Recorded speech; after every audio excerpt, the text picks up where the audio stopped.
Good evening, folks. I think it's officially evening everywhere. So it's 9 o'clock here and 6 o'clock West Coast. Hope you guys are up and willing to spend some time with us this evening.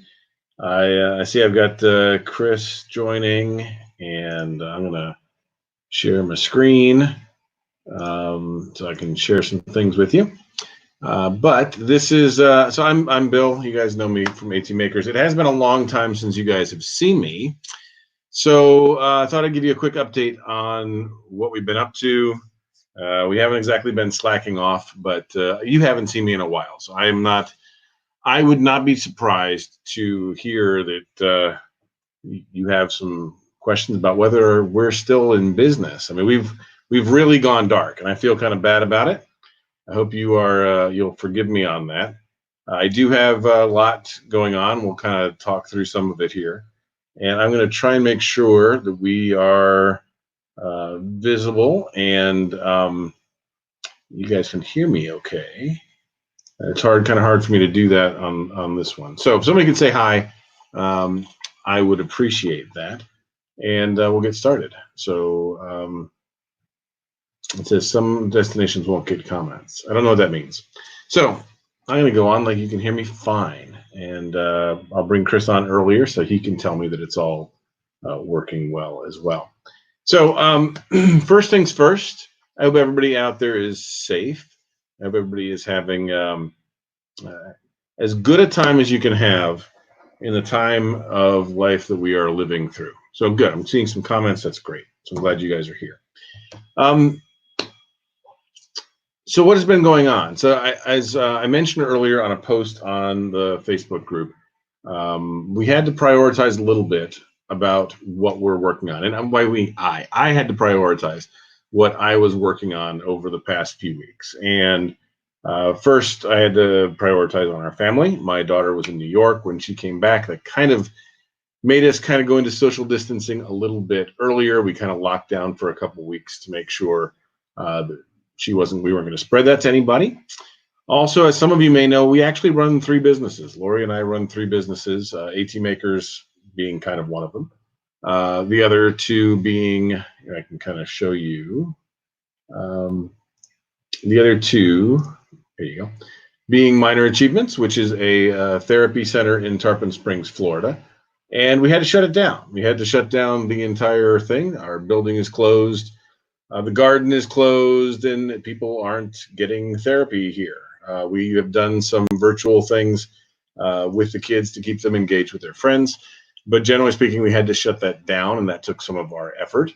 And the other big thing we do is we run lesson picks. So if you don't know that, that's how we fund ATMakers. And we have one very generous donor in New York who has been amazing, an anonymous donor. You guys have probably never heard of him. And we have small donors from within the community, but the bulk of the way we run lesson picks is pretty much from how we run ATMakers is from lesson picks.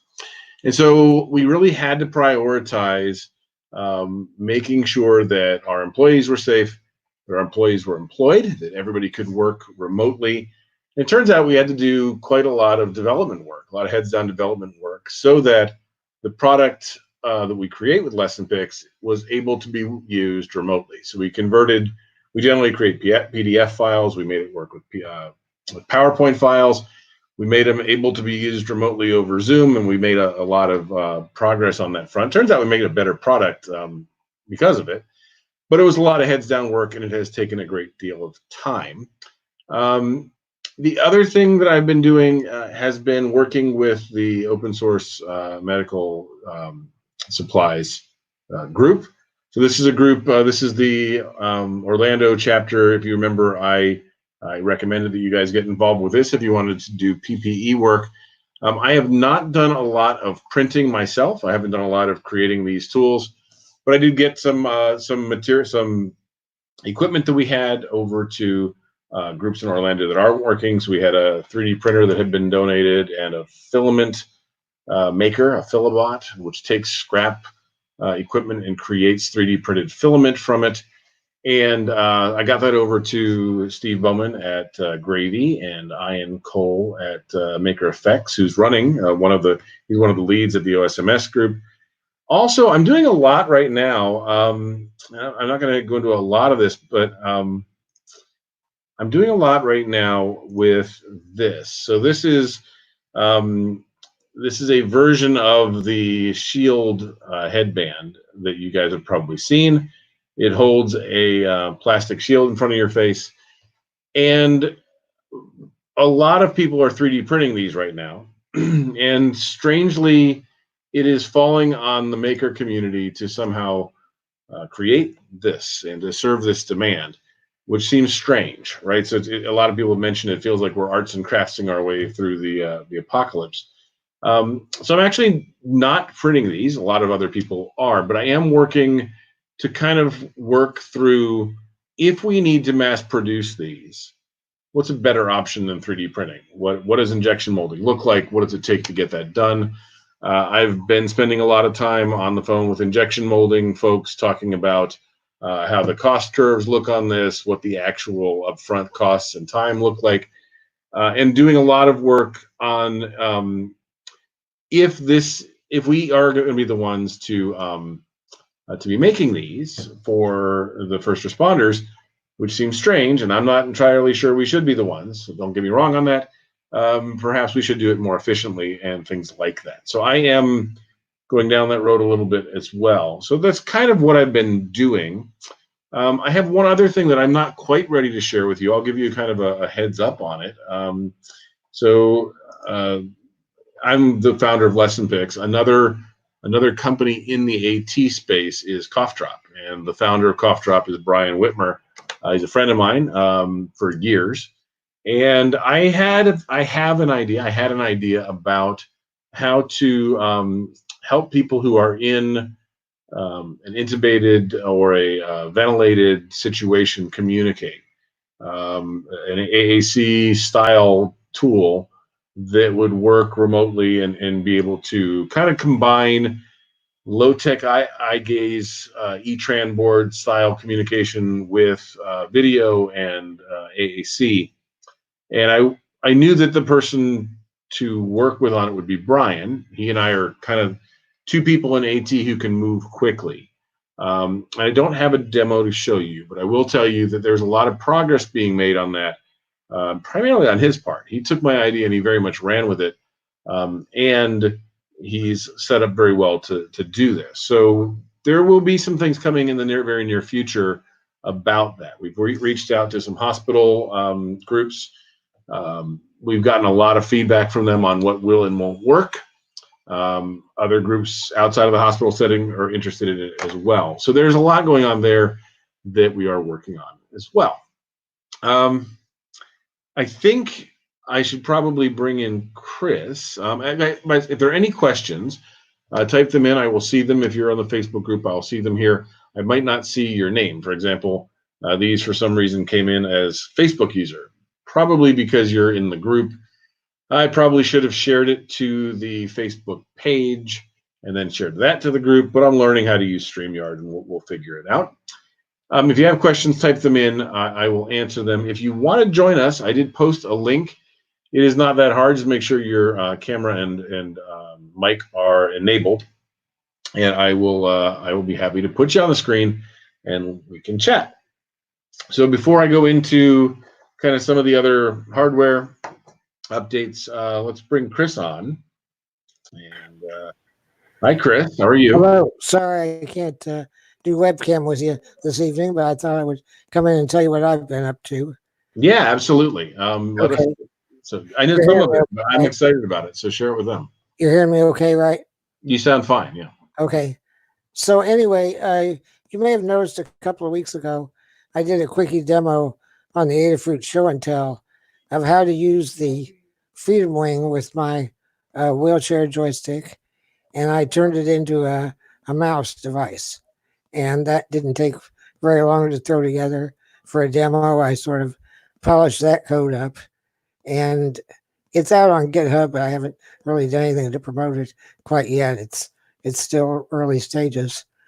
But one of the obstacles I ran into was that the NRF 52840 board, which is the hot new Bluetooth enabled board that everyone loves right now, does its mouse and keyboard emulation using a different API, a different set of function calls than everything else that Arduino does.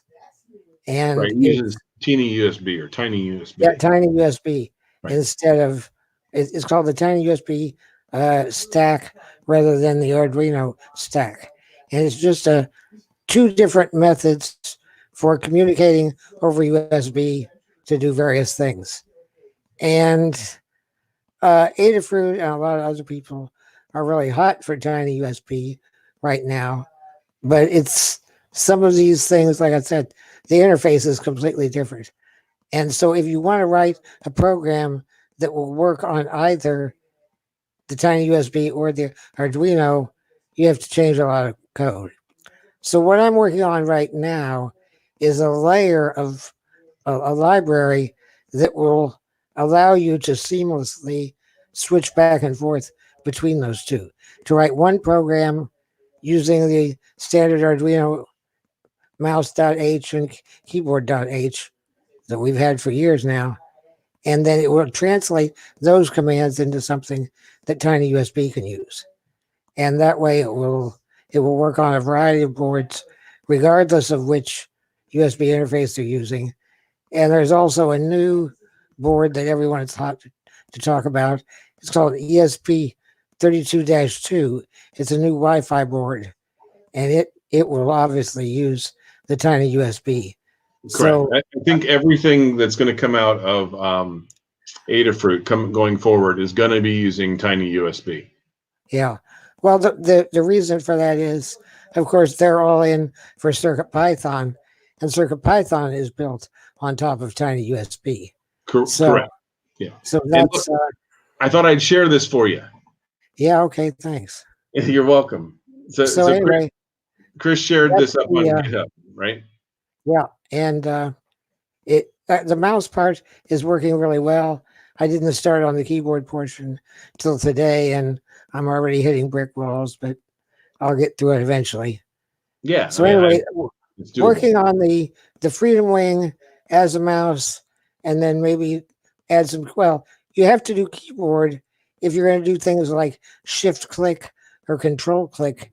You have to be able to access the keyboard to get that shift or control or alt to go with the other clicks and mouse movements. Yeah, so, or you'll have to, if you're also going to control iOS, right, you'd need to be able to do keyboard. Yeah, if you're going to use it as a iOS switch control, but that's over Bluetooth. And so this is all through USB. I'll do the Bluetooth after I get the USB worked out. Right. Well, the Bluetooth should not be hard because I've already done that, and I don't think the interface is different between Arduino and Tiny. Correct. Bluetooth is just Bluetooth. So anyway, my fan, I think, on my laptop just started buzzing, so that's what you were hearing. Okay. So anyway, that's what I've been up to, and it's moving right along. And I'll be back on Show and Tell at some point to show off more of the progress, and so you can follow me there. Yeah, absolutely. And I think if anybody, so a lot of people, this is awful. Sounds like I have an off balance motor intentionally buzzing, but it's my laptop, which is not supposed to make that sound. Okay. But so here, somebody posted, great to hear your voice.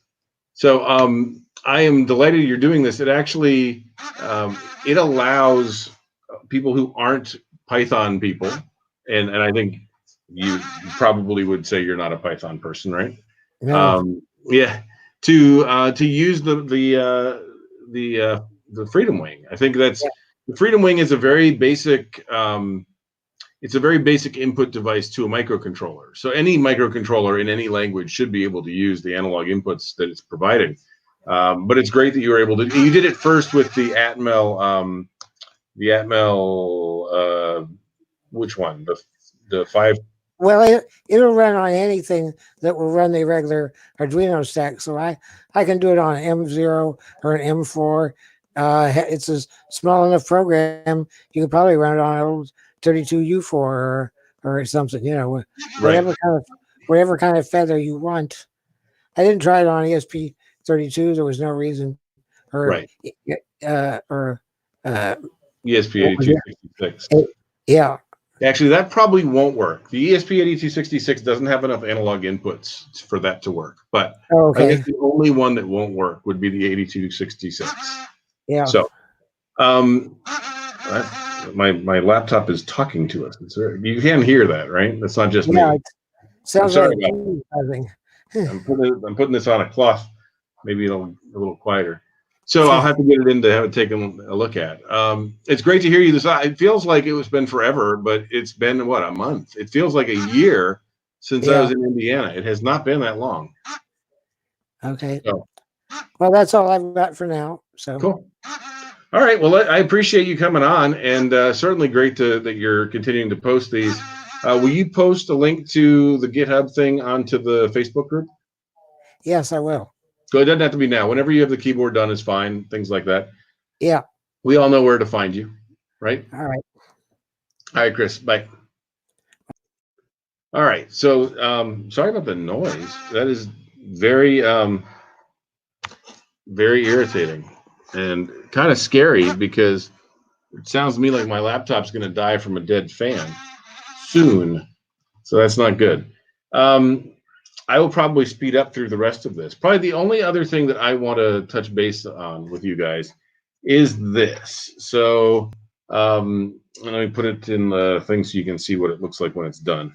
So this is something we started a long time ago, and we needed a joystick to go with the Logitech gaming kit, and I was waiting forever on parts from China, from PCBWay, that would let us make this board. So this has a 1/4 20 on the bottom, so you can mount it on a camera mount. It's got a joystick, and when you push down, I don't know if you can hear that. I have a louder one over here somewhere that actually will make noise in here. When you push down on it, it clicks. So when you push down, it's a switch, and when you move it around, it's a joystick, and it has the output of a joystick and a switch that you can put into your XAC. This was a huge hit at ATIA, and so I've been waiting for the parts to make this, and I got them. So I got them. They were very delayed on the way over here, but they eventually made it through. And I can kind of show you we are ready to make these. Let me see if I can actually share this. I don't have a document camera here because it's at home, because everybody's doing all the work from home. But I should be able to make you all nauseous and show you this. Let's see if I can show you this. There you go. So this is what it looks like. It's called a twiddle stick. I don't know if that's trademarked. I'll have to check it out. But it's got the camera mount on the bottom. It's got the two jacks that you plug in.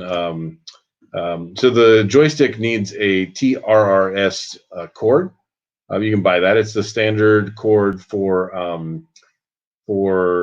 iOS and other devices that have a mic on the stereo cord. It's a 4-conductor cord. And then this one only needs a 2-conductor cord, but you can use a 4-conductor. It's wired for it. And then I also, when I made this, I also, here's the PCB boards that came in right here. It's a little flickery. Sorry about that. But it came in, and so you place the joystick on here. And then I made in negative. I actually made a jig for soldering this. And it's really nice because you put these two jacks, which have a lot of pins. You just place it in there, drop this guy in like this, and it perfectly holds all these in the holes. And you can very quickly and accurately solder that up. So I'm going to write up how to do this. I have enough parts now that we're going to make these. And I shared some yesterday with Steve Bowman at Gravy. So they're going to be able to make as many as I have here. He got to test these out. Probably could use some dedicated testers on it. So it's probably about 30 in each stack. I probably gave him 30. And then I got a bunch of these, and I got some of these are more and less clicky than others. So this is the silent kind. You'll see there's a little switch right there, so that when you push it down, that switch is activated. So it gives you both a joystick and a switch in one, which I really kind of like. So that's something that's coming down the pike. As far as people who are, let me switch back to my other camera. So I know there are people who are waiting for us to get them things. Some of them we can now because we got a bunch of parts in. Some of them we can't. If you're waiting for a Freedom Wing, there are a bunch of them have been shipped to Able Gamers. So Steve Spawn can get you on the list to get those. And then we have more going from Gravy up to Steve. And a lot of it comes down to the fact that the kids aren't in school, so there is no robotics class anymore. There is no time after school for this. So some of our labor is a little bit harder. I will tell you that Gravy and Roaring Riptide have both stepped up and made a ton of this PPE stuff. So they've made the visors, they've made the little things that hold your the straps behind your ear and protect your ears. And the kids have really done a great job at that. I'm very proud of them for doing that. Still would love to do a better job. And this is me being, prioritizing the way sometimes we have to. But I would still love to get a chance to showcase what they had done for their robotics competition. That was canceled. They didn't get to present their Chairman's Award presentations. That might still happen virtually at this point. I'm not sure. Maybe somebody can explain it to me if they know. But regardless of that, I would like to get a chance, at least with this audience, to make sure you guys get to see what they've done and how great they've been over the past year. So when that happened, they were canceled. I kind of said, hey, let's get you on. And pretty quickly, Lesson Picks and family took over everything I was doing. I'll tell you, this is kind of not the charity, but it's still what we're doing. I'm really happy that we've been able to keep everybody employed and working, and we're adjusting to working from home. We've had to kind of shift what some people did because the jobs they have been doing were unavailable, were impossible to do. Everybody has stepped up and done a great job. So I'm really happy that it's going as well as it is. I hope that's the case in all of your lives. I am sure it's not in the case of all of your lives. I'm sure a lot of you are more inconvenienced than I am. And my point is just time. So there's no risk to me at this point in terms of money and jobs and things like that. So I'm very lucky. But I am very thankful that our team stepped up as much as they have and has taken that all on. If you guys have any more questions, post them here. I will try to do a better job of popping in. I do recommend you join your OSMS group, your local open source medical supply group on Facebook. It is where the action is on that front, and they certainly need more people to help them out. So please do that. Please continue the conversation here, and if there is something that you need, I will, as soon as I get the last step with Microsoft done, which should have been last week, but it's not yet, as soon as that clears, I will be able to get back about 30% onto ATMakers, which is about what I usually do. So hopefully I'll be able to not have the delays you've been seeing. If you have any other questions, let me know. As always, good luck and have fun, and stay safe, and be good to each other. Okay? Bye.